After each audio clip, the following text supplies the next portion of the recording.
Halo Sobat APBN, Kanwil Dijen Perbendaharaan Provinsi Sulawesi Tenggara mempersembahkan video edukasi tentang penggunaan, keamanan, dan pertanggungjawaban kartu kredit pemerintah. Kartu kredit pemerintah adalah alat pembayaran dengan menggunakan kartu yang dapat digunakan untuk melakukan pembayaran atas belanja yang dapat dibebankan pada APBN, di mana kewajiban pembayaran pemegang kartu dipenuhi terlebih dahulu oleh bank penerbit kartu kredit pemerintah, dan Satker berkewajiban melakukan pelunasan kewajiban pembayaran pada waktu yang disepakati dengan pelunasan secara sekaligus. Dasar hukum pelaksanaan kartu kredit pemerintah atau KKP adalah PP nomor 50 tahun 2018, PMK nomor 178 tahun 2018, dan PMK nomor 196 tahun 2018. Adapun latar belakang penggunaan kartu kredit pemerintah adalah penyempurnaan mekanisme pembayaran APBN, perlunya modernisasi sistem pembayaran APBN secara non-tunai antara lain dengan menggunakan kartu kredit dan melaksanakan amanat pasal 66 ayat 5 PP nomor 50 tahun 2018. Tujuan penggunaan kartu kredit pemerintah adalah meminimalisasi penggunaan uang tunai dalam transaksi keuangan negara, meningkatkan keamanan dalam bertransaksi, mengurangi potensi fraud dari transaksi secara tunai, dan mengurangi cost of fund atau idle cash dari penggunaan uang persediaan. Prinsip KKP sendiri adalah fleksibel, kemudahan penggunaan kartu dengan jangkauan pemakaian yang lebih luas, aman dalam bertransaksi dan menghindari terjadinya penyimpangan dari transaksi secara tunai, efektif dalam mengurangi UP yang menganggur dan cost of fund pemerintah dari transaksi UP, dan akuntabilitas pembayaran tagihan negara dan pembebanan biaya menggunakan UP KKP. Proporsi UP KKP adalah sebesar 40% dari besaran UP Satker, sedangkan 60%-nya adalah UP tunai. Kartu kredit pemerintah dibedakan menjadi dua jenis, yaitu untuk keperluan belanja barang operasional dan belanja modal, serta untuk keperluan belanja perjalanan dinas jabatan. Kartu kredit pemerintah untuk keperluan belanja barang operasional dan belanja modal dipegang oleh pejabat pengadaan barang atau jasa, pejabat struktural, pelaksana, dan atau pegawai lainnya yang ditugaskan oleh KPA atau PPK untuk melaksanakan pembelian pengadaan barang atau jasa. Paling banyak sebesar Rp50 juta untuk satu kartu. Sedangkan kartu kredit pemerintah untuk keperluan belanja perjalanan dinas jabatan dipegang oleh pelaksana perjalanan dinas paling banyak sebesar Rp20 juta untuk satu kartu. Total limit kartu kredit pemerintah untuk setiap Satker paling banyak sebesar UP KKP yang telah disetujui dan atau persetujuan TUP KKP.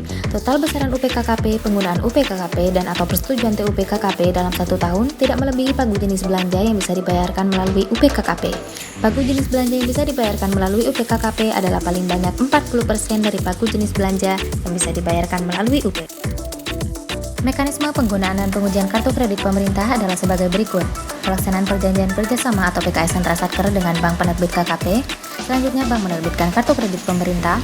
Setelah mendapatkan kartu, pemegang kartu kredit pemerintah dapat melakukan transaksi terkait belanja barang operasional dan modal maupun belanja perjalanan dinas jabatan. Atas transaksi tersebut, selanjutnya PPK melakukan pengujian dan penerbitan surat perintah bayar. Selanjutnya, bendahara melakukan verifikasi dan menyampaikan permintaan penggantian UP KKP kepada PPK.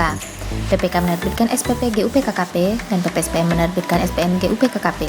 Atas SPM GUP KKP tersebut, KPPN menerbitkan SP2D. Selanjutnya, bendahara pengeluaran atau BPP melakukan pembayaran tagihan KKP melalui pendebitan rekening bendahara pengeluaran atau BPP ke rekening bank penerbit KKP.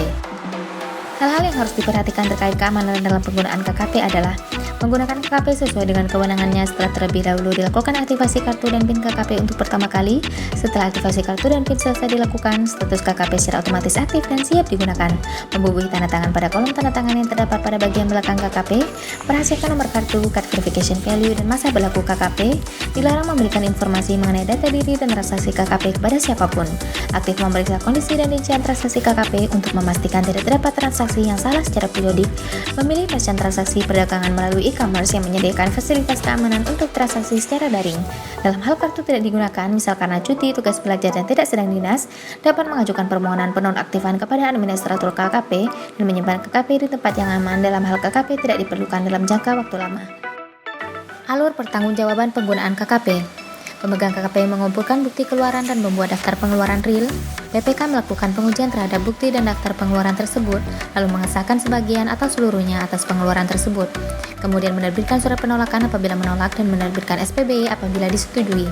Bendahara pengeluaran melakukan pengujian, kemudian mengajukan permintaan penggantian UP KKP ke PPK. PPK menerbitkan SPP GUP KKP.